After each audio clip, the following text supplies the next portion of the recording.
Version 4 का पहला installation Sawai Madhopur से कोटा के बीच में इंस्टॉलेशन हुआ है। कंप्लीट कमिश्निंग हो चुकी है, इसकी लग चुका है। बाय चांस ड्राइवर ब्रेक न लगा पाए तो कवच ऑटोमेटिकली ब्रेक लगा देता है। एक तरीके से ड्राइवर की लाइफ में बहुत बड़ा एक इसमें सुधार आया है और रेलवे की सेफ्टी में बहुत बड़ा इससे सुधार आया है। काफ़ी दूर तक की जो लोकेशन जो ये बताता है उसकी वजह से हमारा आत्मविश्वास कई गुना बढ़ चुका है और हम तो कभी सपने में भी नहीं सोच सकते कि हमारे नौकरी के कार्यकाल के दौरान इस टाइप की टेक्नोलॉजी भी हम यूज कर पाएंगे। आज हमें गर्व है कि कम से कम हमारे रहते रहते हम अपने हाथों से ही ऐसी टेक्नोलॉजी को यूटिलाइज करेंगे, तो उनको मैं शब्दों में बयान नहीं कर सकते। कवच का डेवलपमेंट 2016 में चालू हुआ और 2019 तक काफ़ी डेवलपमेंट हुआ, सर्टिफिकेशन हुआ। उसके बाद में भी उसमें बहुत सारे इम्प्रूवमेंट्स किए गए, नए नए वर्जन लाए गए और वर्जन 4.0 16 जुलाई 2024 को अप्रूव हुआ, आरडीएसओ ने अप्रूव किया।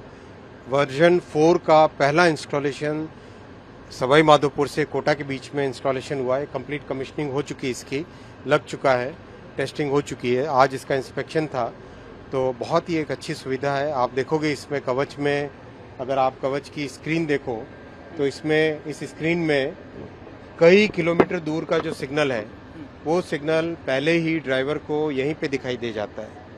कितनी स्पीड पे चला सकता है गाड़ी ड्राइवर, वो इसमें क्लियर आ जाता है। अगर ड्राइवर उससे ज़्यादा स्पीड करे तो कवच ऑटोमेटिकली स्पीड को कम कर देता है, ब्रेक लगा देता है। रेड लाइट अप्रोच हो रही है और उसमें ब्रेक लगाना है, बाय चांस ड्राइवर ब्रेक न लगा पाए तो कवच ऑटोमेटिकली ब्रेक लगा देता है। एक तरीके से ड्राइवर की लाइफ में बहुत बड़ा एक इसमें सुधार आया है और रेलवे की सेफ्टी में बहुत बड़ा इससे सुधार आया है। रेलवे जिस तरह रफ्तार बढ़ रही है, हम देख रहे हैं कि वंदे भारत ट्रेन भी बढ़ रही हैं, कोचेस भी बढ़ रहे हैं, कैसे इसको देखते हैं? लगातार रेलवे बढ़ता जा रहा है। देखो, रेलवे गरीब परिवारों की, मध्यम वर्गीय परिवारों की सवारी है, इसलिए बहुत बड़ा फोकस है। 12,500 जनरल कोच की मैन्युफैक्चरिंग चल रही है। प्रयास ये रहेगा कि हर ट्रेन में कम से कम 4 जनरल कोच हो और उसके 4 के बाद में फिर 6 करेंगे। अमृत भारत ट्रेन ऐसी बनी है जो 22 में से 11 कोच स्लीपर और 11 कोच जनरल। मध्यम वर्गीय परिवारों के लिए नमो भारत ट्रेन भी लाए, जिससे कि कम डिस्टेंस के बीच में एक हाई फ्रीक्वेंसी पे गाड़ी चल सके। वंदे स्लीपर भी बन गई जो कि ओवरनाइट ट्रेन है और वंदे भारत अपने आप में देश भर में सभी ने इसको अच्छे से एक्सेप्ट किया है। 98% के आसपास टोटल ऑक्यूपेंसी है। विपक्ष के एमपी साहब भी आते हैं तो हमारे पास ये रिक्वेस्ट करते हैं कि हमारे यहाँ वंदे भारत चलाइए।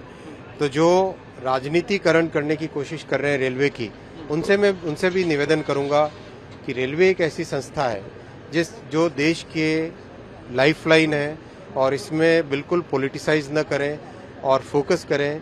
रेलवे में सभी का सहयोग चाहिए, राज्य सरकारों का सहयोग चाहिए, पुलिस का सहयोग चाहिए, कर्मचारियों का सहयोग चाहिए, हमारे जनप्रतिनिधियों का सहयोग चाहिए, पैसेंजर्स गाड़ी को साफ रखें उनका सहयोग चाहिए।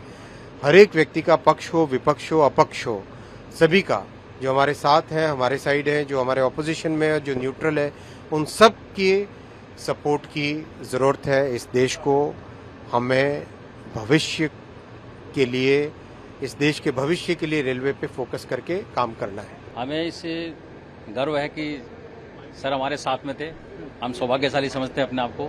बाकी कवच की बात करें तो काफ़ी दूर तक की जो लोकेशन जो ये बताता है उसकी वजह से हमारा आत्मविश्वास कई गुना बढ़ चुका है और हम तो कभी सपने में भी नहीं सोच सकते कि हमारे नौकरी के कार्यकाल के दौरान इस टाइप की टेक्नोलॉजी भी हम यूज कर पाएंगे। मगर आज हमें गर्व है कि कम से कम हमारे रहते रहते हम अपने हाथों से ही ऐसी टेक्नोलॉजी को यूटिलाइज करेंगे, तो उनको मैं शब्दों में बयान नहीं कर सकते। हमारे लिए तो बहुत ही फायदेमंद है, क्योंकि कहाँ कितनी स्पीड रखनी है वो सब हमें एक ही मॉनिटर के अंदर ही समाहित होकर के मिल रहा है और सिग्नल की एडवांस लोकेशन कई 8-7 किलोमीटर दूर तक के सिग्नल के हमें एडवांस मालूम पड़ रहे हैं, तो स्वाभाविक है कि जब दूर तक दिखाई देता है तो ड्राइवर का कॉन्फिडेंस बढ़ ही जाता है। तो हमारे लिए बहुत फायदेमंद है।